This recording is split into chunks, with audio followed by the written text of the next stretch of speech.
High everyone, स्वागत छ तपाईहरुलाई फेरि पनि अर्को एउटा नयाँ भिडियोमा। गाइज, रियलमीले आफ्नो बजेट सिरिजका 101 स्मार्टफोनहरू लन्च गरिरहेको छ।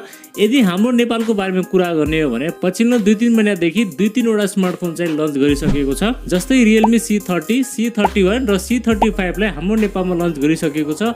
एकदमै एग्रेसिभ प्राइसमा लन्च गरिसकेको छ। अब चाहिँ अन्डर 15,000 को नम्बर 1 स्मार्टफोन Realme C33 लाई छिट्टै नै नेपालमा लन्च गर्ने तयारीमा छ। गाइज, यदि तपाईहरुको बजेट 15,000 भन्दा मुनि छ भने तपाईलाई यस बजेटमा आफ्नो लागि एउटा गेमिङ स्मार्टफोन र राम्रो क्यामेरा सेटअप भएको स्मार्टफोन खोजिराख्नु भएको छ भने डेफिनेटली तपाईले यो स्मार्टफोनको वेट गर्दा हुन्छ। किनभने अहिले चाहिँ हाम्रो यो स्मार्टफोनमा एकदमै राम्रो परफर्मेन्स र एकदमै राम्रो क्यामेरा सेटअप मिल्ने छ।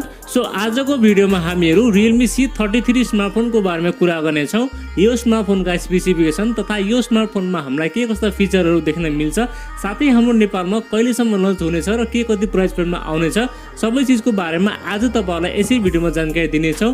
त्यसैले भिडियोलाई एकछिन पनि स्किप नगरी अन्त्यसम्म हेरी सबै जानकारी लिनु होला। र त्यो भन्दा पहिला यदि तपाईहरुले हाम्रो च्यानललाई अहिलेसम्म सब्स्क्राइब गर्नु भएको छैन भने प्लिज च्यानललाई सब्स्क्राइब गरि राख्नु होला र भिडियो मन परेमा एउटा लाइक पनि गरिदिनु होला। अब चाहिँ तपाईहरुको टाइम वेस्ट नगरी लागौं आजको भिडियोमा।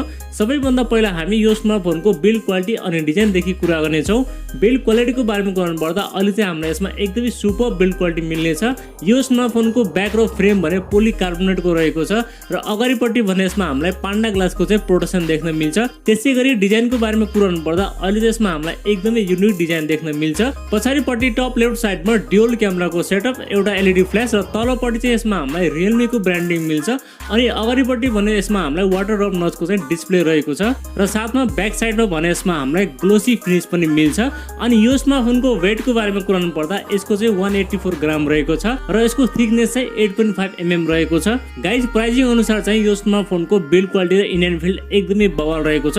तपाईलाई यो स्मार्टफोनको डिजाइन अवश्य पनि मन पर्नेछ। अब डिस्प्लेको बारेमा कुरा गर्नु पर्दा यसमा चाहिँ हामीलाई 6.5 इन्चको HD+ IPS LCD प्यानल मिल्छ। साथमा 20:9 को एस्पेक्ट रेसियो र 270 को चाहिँ PPI डेन्सिटी रहेको छ। अनि ब्राइटनेस चाहिँ यसमा हामीलाई 400 निट्स को चाहिँ ब्राइटनेस रहेको छ। यदि तपाईलाई यो स्मार्टफोनलाई घाममा युज गर्दा पनि तपाईलाई त्यस्तो खासै समस्या आउने छैन र यो डिस्प्ले चाहिँ 60 हर्ट्ज को डिस्प्ले हो। गाइज, यदि प्राइस पोइन्टलाई हेर्ने हो भने यस प्राइस पोइन्टमा चाहिँ यो स्मार्टफोनको डिस्प्ले एकदमै राम्रो रहेको छ। यो डिस्प्लेमा तपाईहरुलाई कन्टेन्ट वाचिङको लागि र गेमिङको लागि चाहिँ एकदमै बवाल डिस्प्ले हुनेवाला छ। यस प्राइस पोइन्टमा डिस्प्लेको मामलामा तपाईहरुलाई कुनै पनि शिकायत आउने छैन। परफर्मेन्सको बारेमा कुरा पर्दा यसमा चाहिँ हामीलाई युनि SoC को T612 को चिपसेट मिल्छ र यो चिपसेट भनेको यस प्राइस पोइन्टमा गेमिङको लागि चाहिँ एकदमै बेस्ट चिपसेट हो। अनि स्टोरेज र र्याम टाइपको कुरा गर्नु पर्दा यसमा चाहिँ हामीलाई LPDDR4S को र्याम टाइप र UFS 2.2 को चाहिँ स्टोरेज टाइप रहेको छ, जसमा हामीलाई रिड एन्ड राइट पनि एकदमै राम्रो मिल्छ।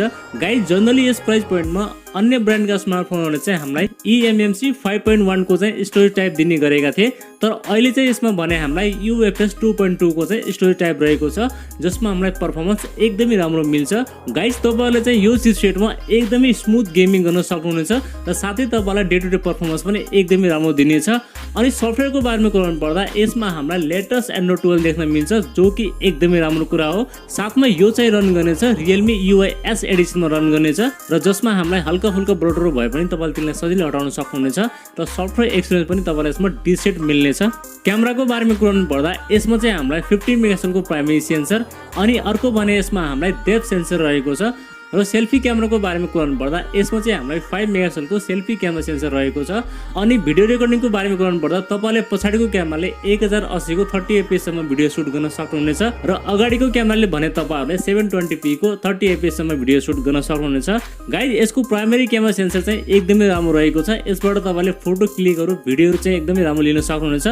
अलिकति सेल्फी क्यामेराले चाहिँ तपाईलाई डिस्टर्ब पनि गर्न सक्छ, किनभने यसमा हामीलाई एटलिस्ट 8 मेगापिक्सलको सेल्फी क्यामेरा सेन्सर भएको भए अझ राम्रो हुने थियो। ओभरअलमा क्यामेराको बारेमा भन्नुपर्दा तपाईलाई चाहिँ यस प्राइस पोइन्टमा एकदमै राम्रो क्यामेरा मिल्छ।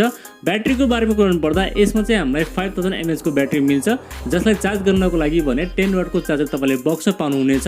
प्राइभेसी एन्ड सेन्सरहरुको बारेमा कुरा गर्नु पर्दा यसमा हामीलाई साइड फिंगरप्रिन्ट सेन्सर मिल्छ, फेस अनलक पनि रहेको छ, चार्जिङको लागि माइक्रो USB पोर्ट रहेको छ अनि 3.5 mm ज्याक पनि रहेको छ। साथमा एउटा सिंगल स्पिकर पनि रहेको छ र स्पिकरको क्वालिटी चाहिँ एकदमै बवाल रहेको छ। र अन्य सबै बेसिक सेन्सरहरू चाहिँ यसमा तपाईँले पाउनुहुनेछ। सेन्सरको मामलामा तपाईँलाई कुनै पनि शिकायत आउने छैन।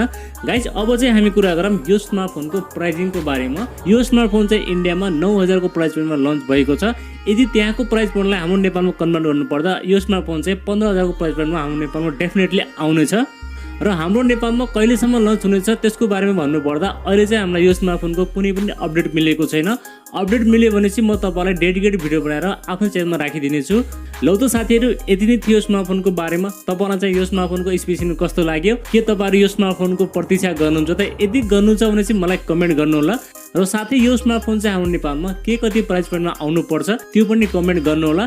र भिडियो मन परेमा चाहिँ लाइक गर्न नभुल्नुहोला। र यदि नयाँ साथीभाइहरूले हाम्रो च्यानल पहिलोपटक हेर्दै हुन्छ भने प्लिज हाम्रो च्यानल सब्सक्राइब गरिराख्नुहोला।